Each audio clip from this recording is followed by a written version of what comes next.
ನೋಡ್ರಿ, ನಾವು ಯಾವುದೋ ಒಂದು ಜಾತಕ ನೋಡ್ತೀವಲ್ಲ, ಅದು ಕೊಟ್ಟು 12 ಮನೆ ಇರ್ತಾವೆ. ಅದನ್ನು ರಾಶಿಗಳಂತವೆ, 12 ರಾಶಿಗಳು.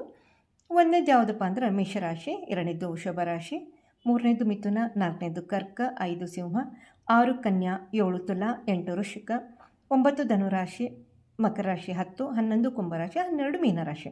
ಒಟ್ಟು 12 ರಾಶಿಗಳಾಯಿತು. ಮೇಷದಿಂದ ಹಿಡಿದು ಮೀನರಾಶಿವರೆಗೂ ಒಟ್ಟು 12 ರಾಶಿಯನ್ನು ಕಾಲಪುರುಷ ಕುಂಡಲಿ ಅಂತ ನಾವು ಕರಿತೀವಿ. ಈಗ ಒಂದೊಂದು ರಾಶಿ ಎಷ್ಟು ಡಿಗ್ರಿ ಇರ್ತೈತಪ್ಪ ಅಂದ್ರೆ 30 ಡಿಗ್ರಿ. ಈಗ ಮೇಷರಾಶಿ 30 ಡಿಗ್ರಿ, ವೃಷಭ ರಾಶಿ 30 ಡಿಗ್ರಿ, ಮಿಥುನ ರಾಶಿ 30 ಡಿಗ್ರಿ. ಪ್ರತಿಯೊಂದು ರಾಶಿ ಇರೋದು 30 ಡಿಗ್ರಿನ.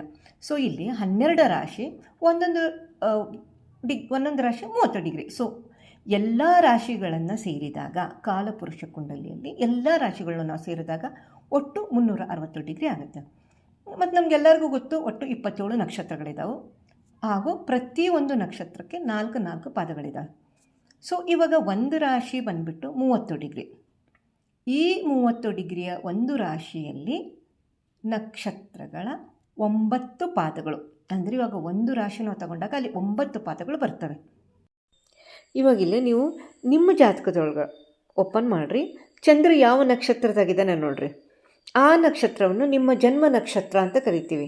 ಇನ್ನೊಂದು ಸತಿ ಹೇಳಾಕತ್ತೀನಿ, ನಿಮ್ಮ ಜಾತಕದಲ್ಲಿ ಚಂದ್ರ ಯಾವ ನಕ್ಷತ್ರದ ಸ್ಥಿತನಾಗಿದ್ದಾನ ಆ ನಕ್ಷತ್ರವನ್ನು ನಿಮ್ಮ ಜನ್ಮ ನಕ್ಷತ್ರ ಅಂತ ಕರಿತೀವಿ. ನೋಡಿ, ಗೊತ್ತಾಗಲಿಲ್ಲ ಅಂದರೆ ನಿಮ್ಮದು date of birth, time, place ಕಳಿಸಿ, ನಾನು ಹೇಳ್ತೀನಂತೆ.